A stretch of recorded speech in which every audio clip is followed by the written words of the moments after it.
morning, everyone. Sorry to hold you up. A series of announcements to make this morning, and I'm joined by Lori Shore, our Chief Education Officer, and for the City of Philadelphia, Jim McGuire, who is a business person in the Philadelphia region. Everyone knows Jill Michael, President and CEO of United Way of Greater Philadelphia and Southern New Jersey. Of course, our Superintendent, Dr. William Haidt, Board Member of the SRC, Sylvia Sims, Larry Jones, the President of the Pennsylvania Coalition of Charter Schools, and Jackie Kosha, who's the Superintendent of Archdiocesan Elementary Schools. I want to thank all of you for being here this morning. Before we get started with today's announcement, let me thank all of the students and teachers and school administrators and staff for doing the job that they do each and every day, but also making sure that as we all committed, that schools would open on time and in a safe manner. We certainly, with any start of the school year, there's always a bit of nervousness for that first day, but notwithstanding some of the many, many challenges that Dr. Haidt and the SRC and the entire school district team, and certainly principals and teachers have been facing for some time, not just the past couple weeks, but for some time, they are doing a fine job on behalf of the young people of this city. Dr. Haidt and I were at a number of schools on Monday together. We were at a number of schools on Monday separately and visited some schools yesterday as well, both public and parochial schools. During the course of these visits and other talks and conversations that I've had during last school year and certainly over the summer with parents and teachers, students, business people, citizens, all have expressed significant levels of concern about the start of the school year. Certainly been a difficult few months preparing for the new school year, but I am, again, very, very proud of everyone pulling together and coming together on behalf of our children and opening schools in a successful fashion. Education, of course, is one of the most important indicators of a young person's potential for success. I believe that every child in this city, every child in this state deserves a high-quality education and positive learning experiences in a safe environment. Over the years, I have reaffirmed this commitment to education and our children time and time again. In the last 3 years, the City of Philadelphia has increased its annual funding to the school district by $155 million annually going forward. We will continue to work with the school district to find additional funding, push for a new statewide funding formula to ensure that every district and all of our children across the state receive the funding they deserve, and push for funding initiatives the city has already proposed to be passed by the General Assembly and hopefully signed by the Governor. In addition, we're asking the Pennsylvania General Assembly to approve a cigarette tax that was passed by City Council 16-0 for Philadelphia that will provide $80+ million a year in funding for education. We're asking City Council to pass the sales tax extension that will provide hundreds of millions of dollars over the next few years in education funding. And again, I'm calling on Governor Corbett to release the $45 million in state funding, as well as work in concert with the General Assembly and many of us here in the city, the region, and across the state to create a new education funding formula to properly fund education for all of Pennsylvania's children. That being said, let me focus on the specific announcement regarding our presence here today. I've said many times that we all have a role to play in supporting the next generation of Philadelphia's leaders, our children. And whether it's volunteering in our Walk Safe PHL routes, mentoring a child or a young person, or providing a summer job opportunity, all of us have a positive role to play in the lives of our children. Today, I'm announcing a new fundraising campaign called the Philadelphia Education Supplies Fund. This campaign will raise money to provide additional funds to schools to purchase supplemental classroom supplies, and whether that's paper or pens or workbooks and other educational materials, to every K-12 school in the city of Philadelphia. That means schools that are managed directly by the school district, charter schools, and Archdiocesan schools in the city can receive extra money to keep their classrooms well-stocked with school supplies. I want to note that for district schools, this will be additional discretionary money on top of the $100 allotted for each teacher to purchase classroom supplies. And I've had numerous conversations, certainly with Dr. Height and his team, and they have been going school by school to make sure that schools already have supplies in hand. But we all know, and certainly as a parent, we know that during the course of the school year there are many activities that teachers and students come up with, and we want to make sure that not only at the beginning of the school year that supplies are available, but later on in October and November and March and April and on through the rest of the school year that there is funding available to purchase needed materials. This, of course, is in fact a small but important opportunity for every Philadelphian, or people in the region for that matter, and whether you have children in school or not, this is a great opportunity to support children in the city, their schools, and the future of our great city of Philadelphia. Remember, the Philadelphia Education Supplies Fund is a fundraising challenge out to the broader community. I've heard from so many people who are interested in helping and getting involved in education for children. And there are many, many ways. And while we still need support, of course, from Harrisburg and from City Council to pass the sales tax extension or the cigarette tax or split sales tax proceeds between the city's pension fund and our schools, everyone, again, can do something. And today's announcement is an immediate opportunity for our citizens, our nonprofits, our businesses and corporations, and the philanthropic community to come together in support of education here in our city. Our goal is to raise $500,000 for the fund by October 15th. To help kick off this fundraising effort, I'm excited to announce that the City of Philadelphia will begin the fundraising and make an immediate contribution of $200,000 right now and a total of $1 million over a 5-year time period to the Philadelphia Education Supplies Fund. Our total goal is to raise $2.5 million over the next 5 years. Many of you probably remember a similar fundraising effort we started a few years ago, the Splash and Summer Fund. That was in the midst of the recession, and the city was facing serious budget constraints of our own. And to balance the budget, we knew that we had to make a variety of unpopular cuts, including a proposal that we would not be able to open all of our swimming pools in the summer of 2009, many years ago.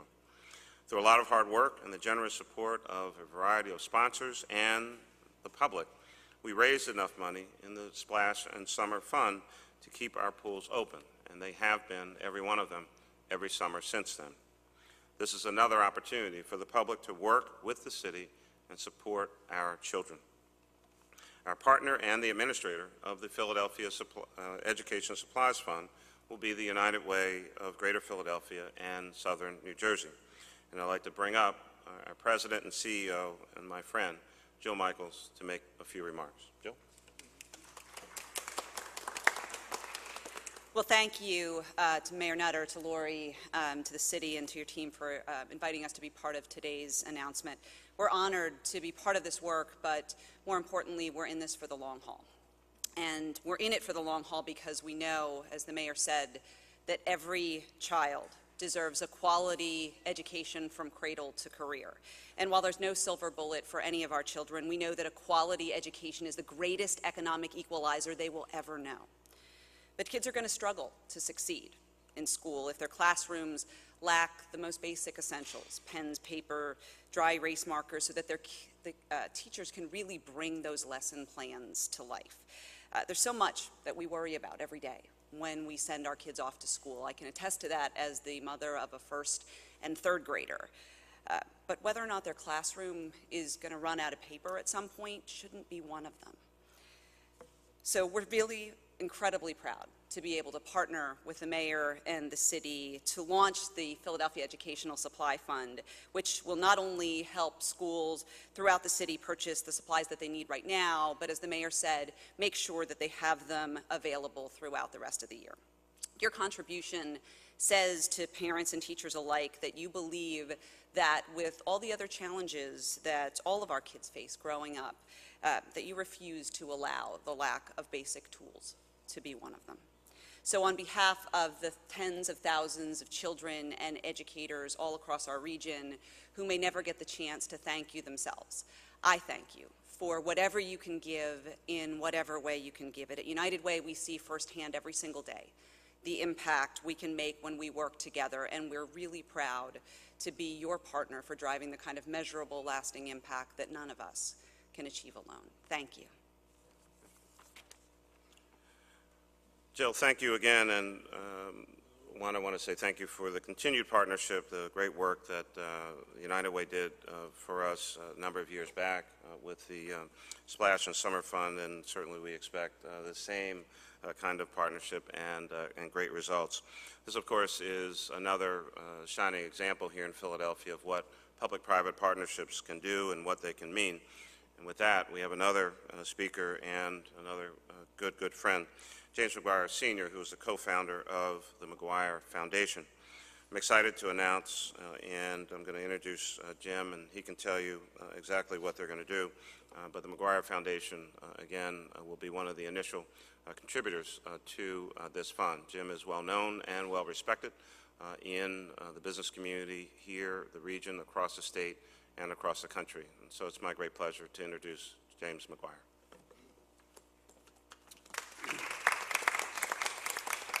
Thank you, Mayor.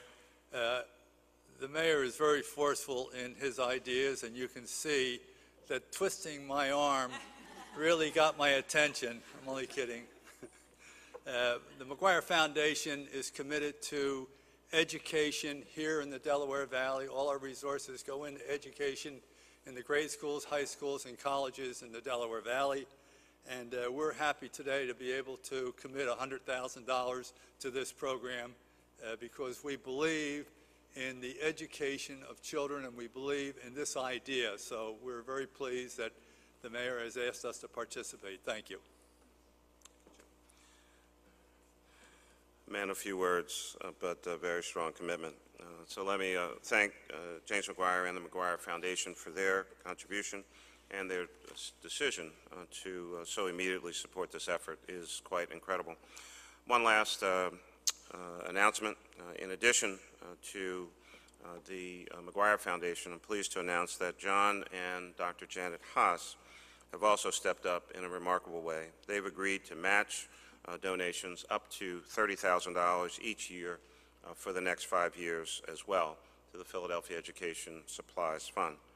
They are depending on the people and the businesses and the philanthropic communities of the city to help our students and our schools. They personally could not be here today, but asked me to make sure that I announced their very large and heartfelt contribution. I want to ask Dr. Haidt and Mr. Jones and Ms. Cochet to say a few words, and then I'll be glad to take any questions from the news media. Dr. Haidt? Thank you. Thank you. Good morning, everyone, and want to first begin by thanking the mayor, Mayor Nutter, and his administration for continuing to support the public education and that process for all of the children of Philadelphia. I want to thank Dr. Shore for her work, her tremendous work. Commissioner Sims, who's here, she and I were in school earlier this morning, actually walking in and out of classrooms. Also want to take an opportunity to thank the United Way for supporting mechanisms to provide funding directly for the purpose of educating their children, and McGuire Foundation for your generosity, especially with providing the means to get supplies to our teachers and to our classrooms. So on behalf of all of the children that we educate in the School District of Philadelphia, all of the members, staff members who are working, all of the teachers and principals who are working in our schools, the School Reform Commission, and those children's families. Thank you for providing this resource for many of our educators. Thanks again. I'd like to say thank you to Mayor Nutter, to everyone who has come together in this work of putting this project together. I'd like to thank the United Way for your continued support of education in the city of Philadelphia, of course, the McGuire Foundation. And I'd like to thank everyone specifically who's out there right now who understands that in schools across the city, whether they be charter, diocesan, traditional public, that the students and teachers all want to do the same thing. Students want to learn, teachers want to teach. And one last thing to worry about means that teachers will have one more moment to share with students. So on behalf of the teachers that I work with every day and all teachers and students and families, thank you very much. We look forward to continued support and working together. On behalf of the Office of Catholic Education, I'd like to thank you, Mayor Nutter, for your generosity and your support of students and education, making education and safety and student happiness a priority. I'd like to thank the generosity of the United Way and our donors, the McGuire Foundation, and John and Dr. Janet Haas for their contributions. This fund will mean so much, not only to our parents and our students, but to our principals and teachers. Speaking not only as a superintendent, but as a mother and a former third grade teacher, I know how much everyone has to contribute to get the school year off to a good start, and this will be much appreciated by everyone. Thank you so much. You may be wondering, because I was wondering. So the way to make a contribution, let me just get this out. It's the website is unitedforimpact.org/teacher supplies. Let me give that to you one more time. unitedforimpact.org/teacher supplies. And with that, I'd be glad to try to answer any questions that you might have about this announcement. Because of the school's budget crisis, the lack of equipment and supplies in the classroom that the teachers are having to put out money for themselves, either one. What have you noticed here, Dr. Sure. about that situation? I'll take a little bit of it and certainly turn to Dr. Height.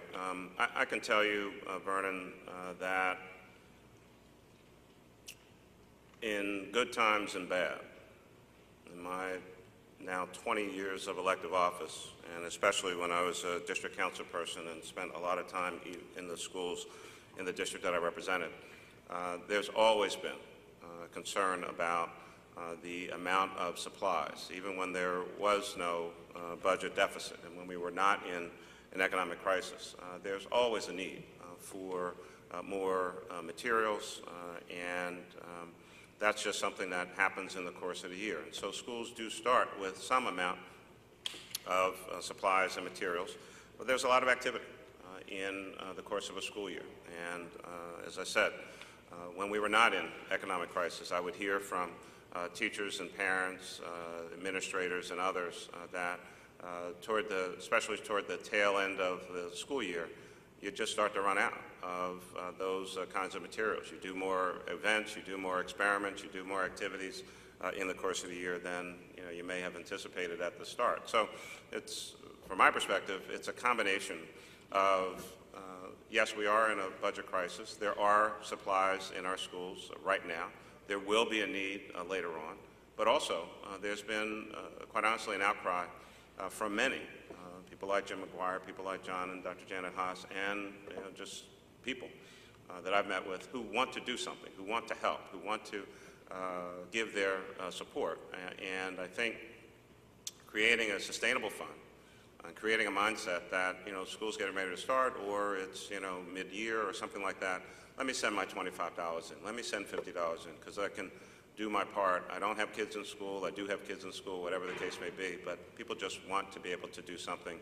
This is very tangible and needed across the system. You'll take a $25 contribution from private citizens. I take a $5 contribution. I mean, you know, I don't have pride that way. So, you know, everyone can do something. And I will tell you, and then have Dr. Height come up, I will never forget, in the midst of our city crisis problems, a lady sent me a letter saying, I know that you're having troubles in the city with your budget, and literally sent me $5 for the city of Philadelphia. I, of course, immediately turned that over to Rob DeBow. People want to help, and I think we should give them that opportunity. And certainly with the amount of focus and attention on the issue of education, there are a number of things that can be done. There are votes to be taken, there's policies to be changed, there are all these high-level things.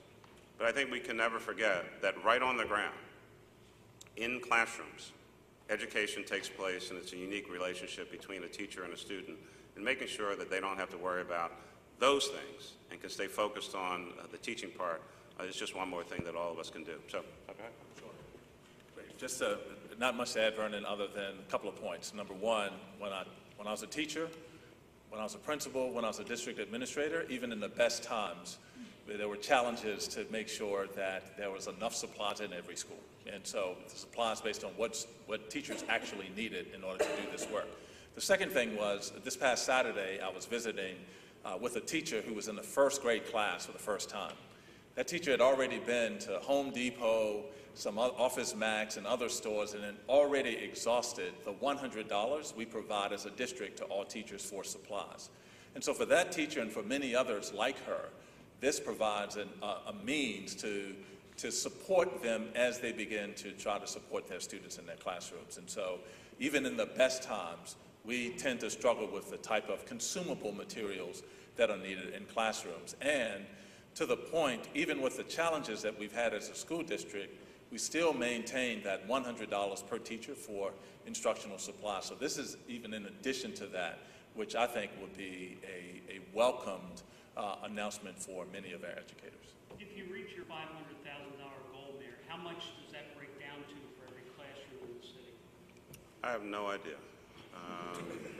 I mean, it's the most straightforward answer. I think, Tommy, if, and I do expect that we'll reach our goal, as Dr. Height said, that's on top of what's already given. And last I checked, and you know, I'm just a kid from West Philly, but $500,000 is a whole lot of money. Some schools may need a little more, some schools may need less, some may not even end up applying.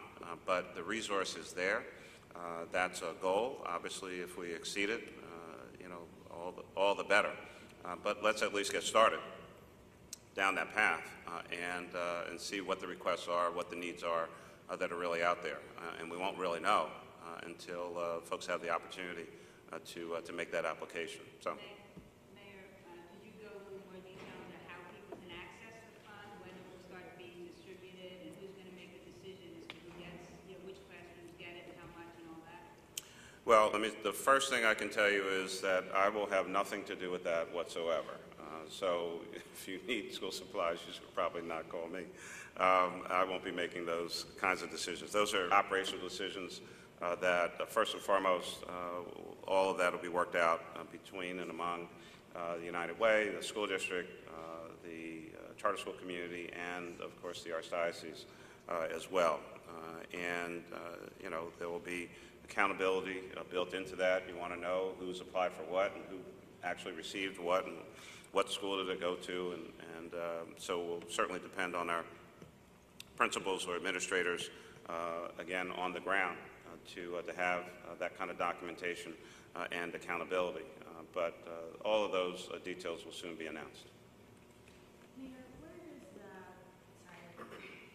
the money from the city come from, and then does that money go into a separate fund, and who's managing the fund with the United Way? The city money is from the general fund, and it's going to be a contribution to United Way. At that point, United Way will then manage those dollars in conjunction with, you know, McGuire Foundation or the Haas's or anyone else who contributes. But it'll be a direct contribution to United Way, and then they'll manage the dollars from there.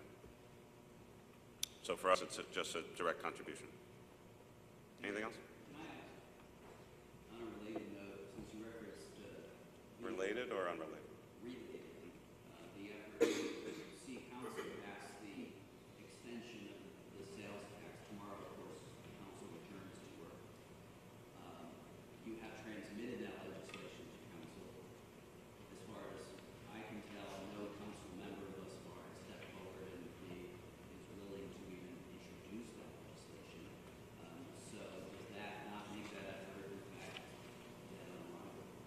I wouldn't suggest that. I don't actually know what, as you know, Mike, you know what I'm probably going to say. I'm not going to make any predictions about what may or may not happen, whether it's tomorrow or next week, on a particular piece of legislation. Why don't we just wait until we get there? But I would strongly say that we do need to pass the sales tax extension, and I'm already on record saying that it certainly will continue to push for the General Assembly to pass the cigarette tax and amend the sales tax for the split. They're not back until the 23rd, and I certainly don't know whether they will do either of those things. But passing the sales tax at the moment in any form that is different than what was authorized by the General Assembly will not be effective. We would not have access to those dollars if there is a difference between what was legislated in Harrisburg and what might be approved here in Philadelphia. There is certainly the option to pass it the way it was approved and incorporate, as we often do, a provision that if the General Assembly subsequently makes a change in how they originally passed the sales tax, then that change would automatically go into effect if you put that particular provision in a piece of legislation. But at the moment, passing anything that is different than what the General Assembly has authorized and the governor signed will not go into effect, and the school district would not have access to the $120 million that is sitting now in the state tax code.